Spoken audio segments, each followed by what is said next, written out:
¿Cuáles son las ventajas de ciencia? Considero que la gran ventaja, y de esta ventaja se derivan otras, es esta primera, que tenemos la medición directa del riesgo. Todo lo que hemos ido construyendo en el curso, ¿no? Medidas de frecuencia, medidas de situación, medidas de impacto, parte por el hecho de conocer el riesgo de la intervención. ¿En qué estudio obtenemos este indicador de forma directa? En un estudio de comunas, ¿no? Como tenemos la incidencia, es que establecemos una temporalidad, porque al inicio no estábamos enfermos, pasa un tiempo y desarrollamos la enfermedad. Igual que en los experimentos, se pueden estudiar diferentes desenlaces. Cuando acá dice diferentes enfermedades, son las variables dependientes, ¿no? Los desenlaces, el outcome, ¿no?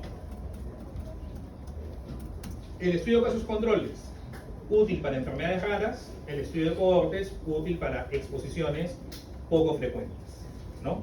Y la exposición es la medición basal. Entonces, tengo buena información sobre la exposición. A diferencia del estudio de casos y controles, que tengo el problema, la amenaza del sesgo de memoria. Comparado con el estudio casos y controles en el diseño habitual, que es el concurrente, o sea, digo habitual en el que en el libro de manera inicial se nos dice, ¿no? En los libros, son más caros y duraderos, no adecuados para enfermedades de larga latencia, porque tendría que hacer seguimientos largos, como en Framingham, ¿no? Que son generaciones, ¿no? Ya están en la tercera generación, si no me equivoco. Y eso el año pasado en cardiología lo vieron, ¿no? Muchos de los indicadores, los riesgos, ¿no? De las escalas de riesgo cardiovascular han salido de ese estudio. No adecuados, cuando dicen no adecuados, aquí esta palabra tomarla con precaución. O sea, más que no adecuados, son difíciles de realizar para enfermedades raras. A eso se refiere. O sea, si pudiéramos hacer un estudio de cohortes con una muestra gigante para en el tiempo detectar esa enfermedad que es poco frecuente, genial. ¿Ya? Entonces, adecuados no lo consideren como que es un diseño equivocado, sino que es un diseño difícil. ¿Ya? Acá, en lugar de no adecuados, me puedo poner muy difíciles para enfermedades raras. ¿Ya? Esa es la idea de este término. ¿Okay? Si en el examen viene no adecuados, pongo verdadero. ¿Ya? Le estoy diciendo que el no adecuados tiene esta connotación, ya que es muy difícil, complicado de realizar para enfermedades raras. Estos dos están un poco relacionados. Cuando una persona se incorpora a una investigación y como consecuencia de incorporarse a esa investigación entra en contacto con médicos, enfermeras, les dan consejos, etcétera, etcétera, la exposición, los hábitos que tiene la persona pueden cambiar. Entonces eso puede suceder. Es lo que se denomina el efecto del estudio. O sea, por estar incorporado en una investigación, cambio ciertos hábitos. Externamente, la exposición puede cambiar. O sea, y si hacemos un seguimiento largo, ¿no? Que vamos a hacer un seguimiento de 2 años, y ustedes están tranquilos en sus casas, vi un reportaje ayer, ¿no? En una de estos programas dominicales, ¿no? Están felices, ¿no? Y se quiere ver el nivel de ruido relacionado con estrés y con enfermedad cardiovascular, y ustedes viven de lo más felices, y al costado está, ¿no? Viven en el Surco, donde está este lugar de equitación del ejército, y empiezan a alquilar para fiestas, ¿no? Y toda la semana empieza la huella. Imposible, o no tan lejos. Si alguno de ustedes vive en Jesús María, por el círculo militar, hace 5 o 10 años antes de pandemia, no se hacían tantas fiestas en el círculo militar, o eran más cerradas, ¿no? Ahora es horrible vivir al costado del círculo militar. ¿Alguno vive ahí por Jesús María? Nadie, bueno. Visiten un poco Lima. No es solamente su manzana, ni solamente la universidad. Bueno, como en los estudios experimentales puede haber pérdidas de seguimiento y solo se permite una exposición en el diseño básico, ¿no? Puede haber algunas combinaciones de exposiciones también. Bueno, sí o el libro dice que las cortas retrospectivas son las más baratas, son menos costosas. claro. Pero ahí dice, Generalmente, ¿y qué les he dicho? En el diseño que se describe como concurrente en los libros. Da ahí. ¿Has visto a Haaland? ¿Ah? Aquel que tira la pelota en la cabeza.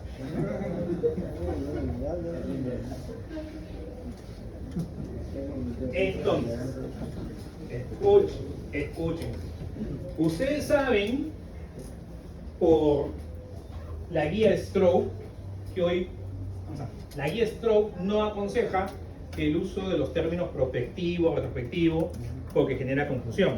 Incluso la misma guía Stroke no aconseja el uso de los términos concurrentes, no concurrentes, históricos, sino que uno lee la metodología y ahí está la descripción de cómo se hizo el estudio y uno determina. Entonces, el estudio de cohortes se define por ir de la exposición al efecto. Eso es lo que define el estudio de cohortes. Ya sea que empiezo en el presente y voy hacia el futuro, o empiezo en el pasado y rastreo al paciente y veo los efectos posteriormente, ¿no? En un momento luego de que empezó la exposición. Pero hay todavía mucha confusión con esto de los términos prospectivos, retrospectivos. Entonces, si usamos los términos concurrente y no concurrente, los estudios de cohorte concurrentes son mucho más caros. El estudio de cohorte no concurrente o retrospectivo o histórico son más económicos. Eso es cierto, ¿ok? Pero la mayoría, y ahora hablando en todos los estudios de cohorte hechos en la historia de la investigación médica, ¿ok? Y la idea principal cuando uno piensa en un estudio de cohortes es pensar en algo concurrente, ¿ya? Entonces, esta afirmación que son más caros y duraderos está pensando en el estudio concurrente. ¿Ya bueno? ¿Ya? En el concurrente. Pero tienes razón, el no concurrente es más económico, es menos costoso y eventualmente alguna de las tesis que ustedes están haciendo son estudios de cohorte no concurrente, ¿no? Ahorita hay un grupo que está culminando su tesis con el doctor Nakasato, ¿no? Sobre rehabilitación, sobre estas lesiones del manguito rotador, y están haciendo un estudio no concurrente. Vieron cómo las terapias, ¿no? Están relacionadas o no a la mejora de estos pacientes. Es un estudio de cohorte no concurrente. Y por ahí, algunos de ustedes en otros temas están trabajando en diseños parecidos. Sí, Yanela. ¿Es válido decir cuando un estudio de cohorte es no concurrente, como porque el cohorte me dice prospectivo no concurrente? Cualquiera de los dos términos, vamos a ver, para efectos del curso, prospectivo y concurrente, sinónimos. Retrospectivo, no concurrente, histórico, sinónimos. Cualquiera de los dos. ¿Okay? Si solamente se dice estudio de cohortes y no se dice nada más, pensamos que es el concurrente. ¿Ok? Y también ustedes así lo tienen que ponerse, es que se les pregunta cuál es el diseño. O sea, sí. Por eso. El diseño tiene que ser con nombre y apellido. Si ustedes ponen caso control y es un caso control anidado, mal. Claro, es un cohorte no concurrente y ustedes ponen solamente cohorte, mal. Lo único que podría pasar si no se pone el apellido es que sea un estudio de cohorte concurrente y ponen cohorte. Puede ser. Pero todo lo demás tiene que poner nombre y apellido. Pero entonces no le hacemos caso a la guía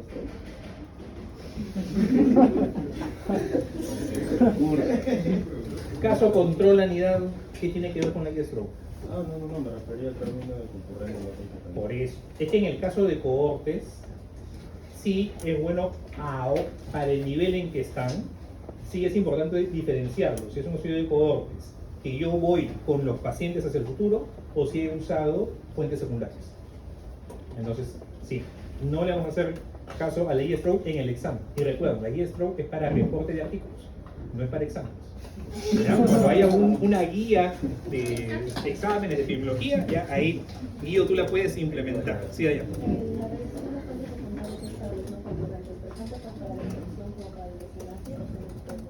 Usualmente es para los dos. Hay lo que en los libros de metodología en el Arquimón, por ejemplo, no sé si en el Halley también lo menciona, los ambispectivos, ¿no? Empecé en el pasado y sigo hacia el futuro.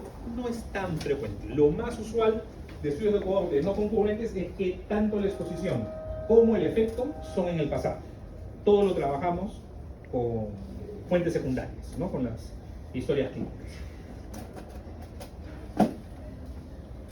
Bueno, solamente para recordar que en los estudios de cohorte podemos hacer nuestro análisis de supervivencia. Ya en Bioestadística 2, con Otto de la Cruz, han hablado un montón sobre los modelos de Cox, ¿no? De riesgos proporcionales, es como lo traducimos, ¿no? Aunque si fuéramos literales sería el modelo de peligros proporcionales, ¿no? Pero se traduce como modelo de riesgos proporcionales de Cox, que nos da el hazard ratio y lo interpretamos como un riesgo relativo. Con los estudios, el estudio de cohortes es el que más se parece a los experimentales, ¿no? De los observacionales. Se compara dos o más grupos, se sigue a los participantes, monitorizamos más de un desenlace, seleccionamos los grupos para la comparabilidad, ¿no? Y para la eficiencia también. Y esto es importante. La proporción de los sujetos no refleja necesariamente la proporción de sujetos en la población general. Y la diferencia: en los experimentos se asigna la exposición, en los experimentos tenemos la aleatorización, en los de cohortes, mediante los criterios de inclusión, se garantiza la comparabilidad, y los experimentos necesariamente son prospectivos, ¿no? Ahí no podemos ir hacia el pasado y empezar un experimento en el pasado, ¿ok? Salvo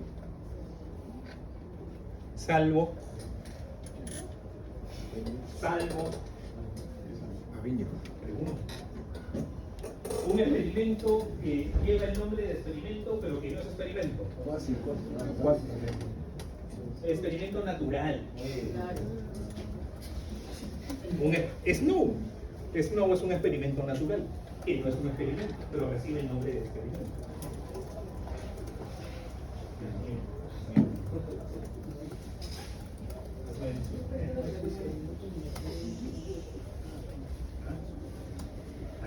A ver, esa por ejemplo sí es una pregunta difícil,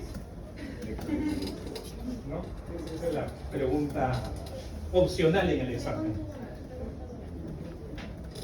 En sus libros, ya les dije, van a leer la diferencia entre el estudio casos y controles anidados, ¿no? En sus libros está bajo este subtítulo: escuchen, estudios casos y controles basados en una cohorte, ¿no? Entonces presenta dos posibilidades: el estudio casos y controles anidado y el estudio caso cohorte. La diferencia es el momento de la selección del grupo control. En el estudio caso control anidado, que digamos metodológicamente sería lo mejor, es conforme va apareciendo un caso, se selecciona un control, ¿no? Este es el último esquema, porque han visto ustedes en el GORIS, y eso es lo bueno, aunque ocupe más páginas, los gráficos como que van avanzando cuadro por cuadro, ¿no? Entonces, primera situación, segunda, y hasta el final. Entonces, este es el último panel. Vean, este es el panel I, o sea que antes era el A, B, C, D, ¿no? Del estudio caso control anidado, ¿no? Nested. ¿no? ¿Qué es nest? Nido, ¿no? Siempre le digo, la leche Nestlé. ¿Cuál es el logo de la leche Nestlé? Un nido, pues nest es nido. ¿Ya? Y el estudio caso-cohorte es cuando termino de identificar los casos, recién ahí selecciono los controles. ¿Ya? Esa es la diferencia de uno y otro diseño. Y tenemos el estudio caso cruzado. El estudio caso cruzado es un estudio donde el mismo sujeto es su control. ¿Ok? Pero es estrictamente hablando, lo que comparamos son tiempos de exposición. O sea, yo soy un caso, tengo la enfermedad. Estos estudios están pensados en enfermedades agudas y donde el periodo de latencia, el periodo de exposición, periodo de incubación, lo que sea, ¿no? Dependiendo si es una enfermedad crónica, si es una enfermedad crónica, no, si es una enfermedad no transmisible, si es una enfermedad infecciosa, ese periodo de exposición para que se genere la enfermedad es algo corto en el tiempo, cortito. Entonces, yo soy un caso y tengo mi periodo previo inmediato, que a veces son pocos días. No estamos hablando de periodos de exposición de meses, años, no, un periodo corto. Y busco, previo a ese periodo, otro, que lo selecciono al azar, del mismo tamaño. Y entonces comparo, antes de enfermar, qué características tenía en el periodo inmediatamente previo y en ese otro periodo de control, la característica que tenía. Si son similares, esa característica no tiene nada que ver con la enfermedad. ¿Sí o no? Porque antes de enfermar o previamente, cuando no estaba enfermo, en otro periodo de tiempo tenía las mismas características, eso que estoy investigando, esa exposición, no tiene nada que ver con el desenlace. Pero si yo antes de enfermar presento la característica X y en un periodo anterior no tengo esa característica X, entonces probablemente ese X está relacionado con la enfermedad. ¿Ya? Ese es el estudio caso cruzado, que está representado también aquí en sus libros, ¿no? Este es el panel E dentro de este gráfico, ¿no? Entonces, aquí se tiene cuando tengo la enfermedad, ¿no? Imaginémonos un evento coronario, ¿ya? Y veo, antes del evento coronario, los días previos,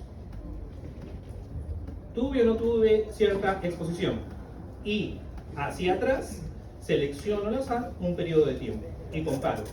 Este periodo que está acá en rojo, vean, o sea, lo que yo comparo en el estudio caso cruzado son periodos de tiempo.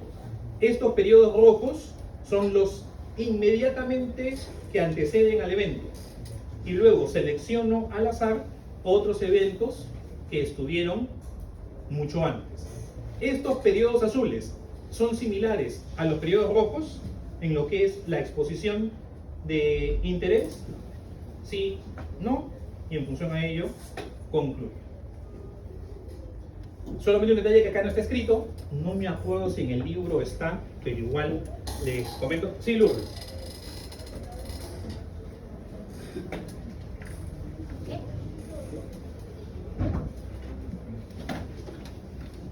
No, es el periodo de control. ¿Cómo? No estamos hablando de expuesto o no expuesto.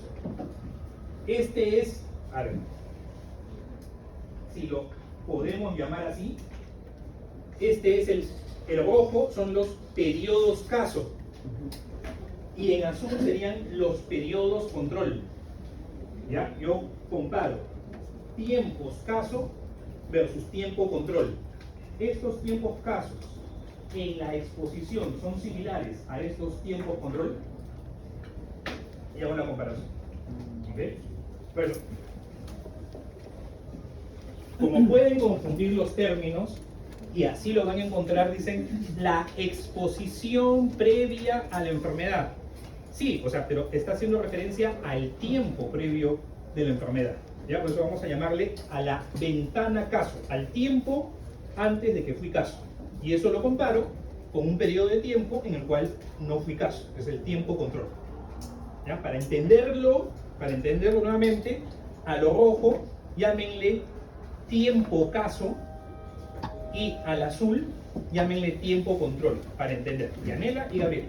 Una cosa que no me queda clara es ¿qué es lo que nos determina el punto de corte para el periodo del caso? Porque, como por ejemplo en el caso de ese es por un infarto de persona, ¿cómo sabemos cuánto tiempo es el previo que nosotros tenemos que realizar? Historia